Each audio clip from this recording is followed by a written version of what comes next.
Nasa ika-2 and last day of na siya, workshop. So, trainers moderation for trainers, methodology level 1 po si title. And sa ngunyan po, ang nangyayari na presentation na ning output.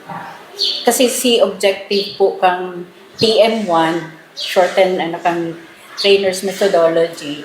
So, ang pinaka-objective niya po is magkaigwa, ma-develop yung common understanding kasi para maiwasan po na itong nagiging issue na pag dumanya sa sarong eskwelahan, sa sarong training center, hiningi sa pinagibo sa muya, ay iba po ngayon ang pinagibo sa mo.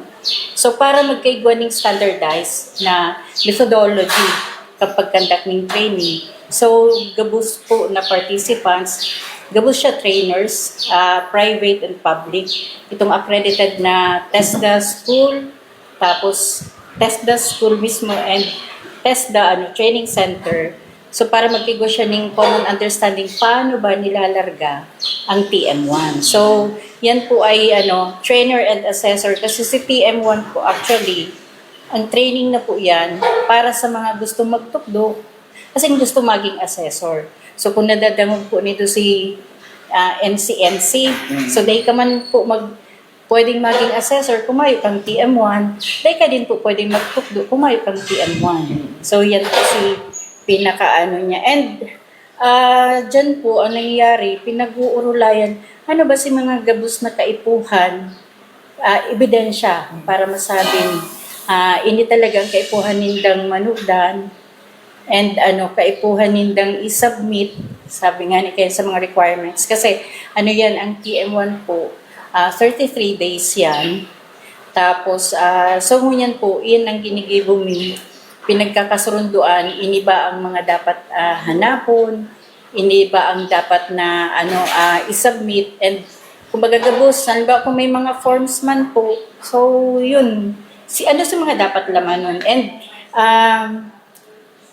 And of course po, itong ang pinakadulo po kasi kayan, pag-uulayan din na magkaigwa kasi sa experiences po kang mga mayupat talaga kaming malinaw na itong guideline, kung guidelines po actually parang manual sa Bicol region po sa Bicol region lang, na ini ang susunod dun pag kinakandak si training, si TM1. So, ang pinakadulo po, itong objective kang calibration, syempre dapat ma-update. Ano ba si mga mga pagbabago, mga improvement. So ngunyan, ang pinaka niya po is magkaigwa ng itong facilitation guide kang TM1.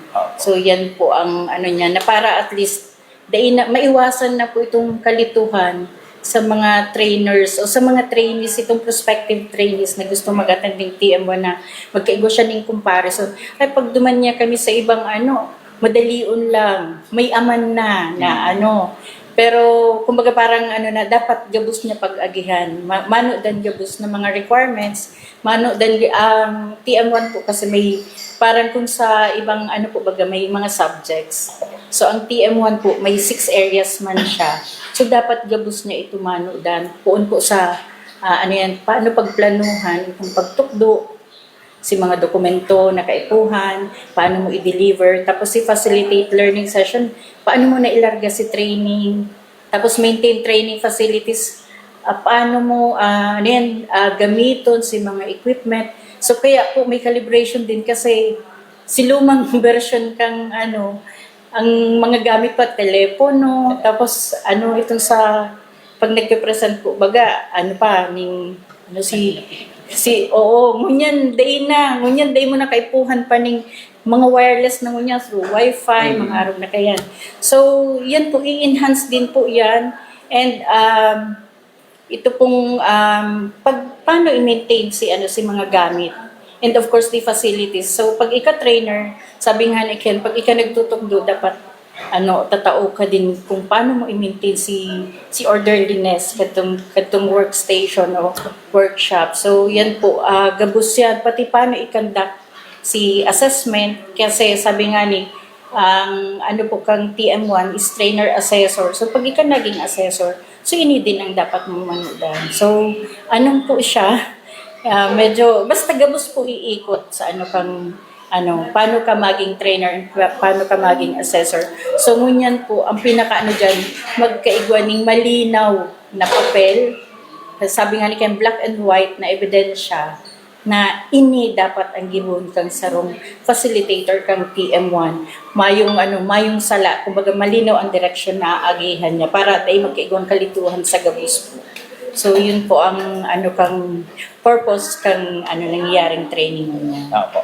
Calibration. Pang buong Bicol siya, ma'am, ano po? Opo, sa Inter-Bicol. So ang participant mi po igwang Masbate, igwang Catanduanes, may Sorsogon, Albay, Camsur, Camnorte. So, and may mga private po dyan na private TVIs, accredited school kang kang TESDA. So kabali po siya para magkaigwa kami ng malinaw na pagkakaintindi ano ba talaga paano ilarga si TM1. So actually as participant po dako lang tabang yan sa part May. Kasi syempre lalo na kumbaga baguhan sa pagtutok do. So, at least nagkakigwang kaliwanagan na, araw pala siya kaini.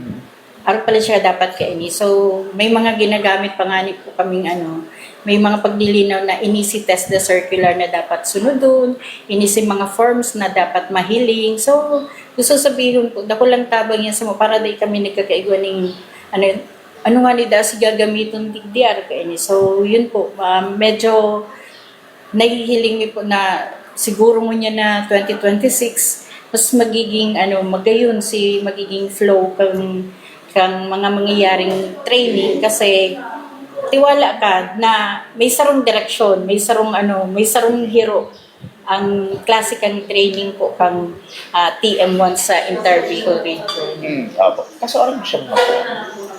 Ang alin po? Ining TM1 ba? Or ngayon lang siya, ma'am? Actually, sir, nagpoon po. Opo. Po kami last year. Last year.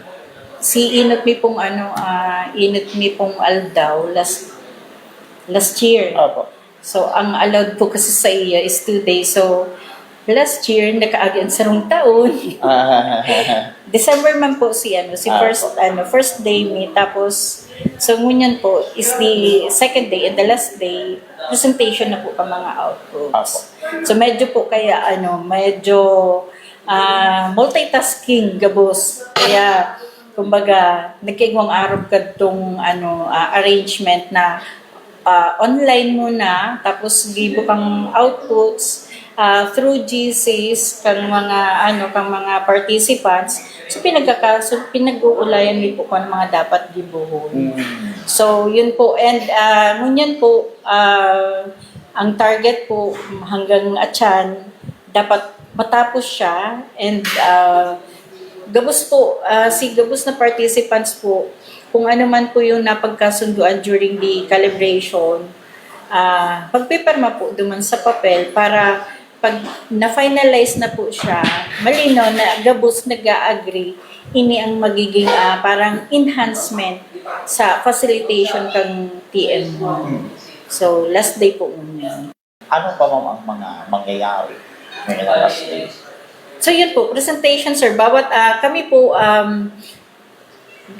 bako kami per province naka-group, kundi, naka-group kami per area kadtong TM1. Sabi ko nga ni Kasubago is 6 areas siya. So, nakagrupo po kami. So, mas magayon po siya kasi iba-ibang hali sa iba-ibang probinsya. Siyempre, malinaw yan. Pag hali sa iba-ibang probinsya, baka may iba-iba din na practices. And may best, may kaipuhan siyang i-enhance. So, kaya po, dahil nasa sarong grupo po ang different provinces. So, nagkakaigwa po ng fruitful na sharing of experiences related po duman sa conduct of TM1. Kaya ang presentation po kami sa kadtong 6 areas and si presentation po per group. So, nahati po siya sa duwang parte. Presentation muna kang output and panel na po siya, discussion na po kung agree ba si Gabos sa ginigibo, and kung may dapat bang baguhon or may dapat bang i-improve duman o may dapat bang halion na dahil nakaipuhan. So yun po, 6 areas siya maghapon. So ibig sabihin po, pag Gabos na po nakatapos itong 6 groups, gusto sabihin po, iyon na to ang malino na napagkasunduan na enhancement po katong ang sabi ko nga ni po kasi bago ang pinakadulo kaya may malinaw po na itong parang guide or itong manual na susunod dun kapag kinakandak ang TM1. So, yun po ang kayan. Kaya hanggang at yan pong hapon, puro lang po kami presentation and panel discussion. And yun na po, permahan na kang output. Ano ang sinahihiling mo rin di ma'am na siguro pag-ayuna, maitatabang sa part yan mga trainers? Iyo po yung nasabi ko kasubago na as participant, may malinaw na kaming magiging lingwahe. So gusto sabihin, may malinaw na kaming direksyon na may iwasan na po yung comparison kang mga schools or training centers o kaya mga institution na nag-o-offer po ng TM1. So gusto sabihin parang may may malinaw ka ng itong sabi ko kasi may sarap ka ng lingwahe dahil na kaya sa part ko din po bilang bago kasi bago lang ako sa pagiging facilitator po kang TM1. So dakulon po kaming nanonood na okay, kaipuhan pala siya, pala siya kaini kasi syempre from different provinces, from different institutions. So dakulon pong sharing of itong mga experiences. So kaya magayon po siyang inisyatiba. And dakulang tabang po siya sa muya na medyo mas madadagdagan po yung tiwala mi na tama itong itinutukdo mi kasi pinag-ulayan siya ng malinaw kang the entire Bicol region na bilang facilitator and trainer assessor kang TM1. So yun po ang advantage kaya sa part mi bilang participant. Ay, malinawan ko lang, ang nag-participate din di ba mga trainer? Ganon? Opo, trainer assessor. Assessor. So ang naman po sa TESDA, dahil ka lang trainer, pwede ka rin maging assessor. So ako po, trainer assessor ako sa agriculture. Pero pag sa TM1 po, trainer pa man lang po ako. Trainer po ako sa TM1. So, kaya gusto sabihin po, dakulang tabang din siya kasi at least may ideya ka na pag ako nag-aspire na maging assessor po sa TM1, so alam ko na din po ang kaipuhan kong ibuhon. Na malinaw. So, mayo po siyang mayong kalituhan kasi nagkaigwa na yung calibration. Yun. So, bilang panghurin na lang, ma'am. Siguro kung may nalingawan ako ng naihapot, may gusto kang idagdag mensahe sa tuyang mga paradamog regarding digdi. Sige po. Yun po, hindi pong TM1, actually kadakol na pong sa ngunyan po habang naghahaloy, nahihiling ta po na si target po kasi ni TESDA magkandak ng mga lalo na niya nagdagdag na itong grabe ang mga itong mga pangako po na mas madadagdagan po si beneficiaries kang mga training ni TESDA lalo na may dakula na po si tinoong pundo para sa scholarship. So si mga nag-a-aspire po na maging trainer na may mga NC na, gusto sabihin, dahil ka man po magkakaigwa ng TM1 kung dahil ka NC holder. Minimum niya po is NC2. So, dapat pag ika-NC2 holder na and gusto mong maging trainer and maging assessor, so, yan po, si TM1 po ang pinaka-kaipuhan. Kasi dapat pag maging assessor ka, may TM1 ka. Pag maging trainer ka, dapat may TM1 ka din. And, po kainiyo, kagayunan po kang TM1, itinutukdo po kung paano ba ilarga ni TESDA ang TVET. style na pag-conduct ng training. Sabi nga ni Pen, ang ano ni Testa, bako lang simpleng kaalaman, kundi, or itong knowledge, kundi pati po si skills or di kasanayan. Si skills. So, yan po ang ikot kang TM1. Kaya si mga nag-aspire po na magkaigwa ng TM1, kaya po magkaigwa muna ng NC2, NC2 level na certificate, tapos pataas. Tapos, yun po, mag-ano lang po sinda sa mga eskwelahan na nag-o-offer ng TM1 para maka-avail po pa itong training na kasi ang kagayunan po ngunyan, nag-urulay na si mga facilitator po kang TM1, asahan po na magkakaigwa na ng uniformado na flow katong training. Maiiwasan na po itong parang itong kaguluhan sa para magkakaigwa itong sabihan kayo, arindo sa inyo mas maray mag-attend ng klase ng TM, duman o digdi. So maiiwasan na yun kasi gabos yan parareho kasi nag-urulay na yan. May common na yan, language na yan. So saro na ang hiro ka yan. So yun po, at least dyan po, medyo tiwala na din kami sa part na araw kaya.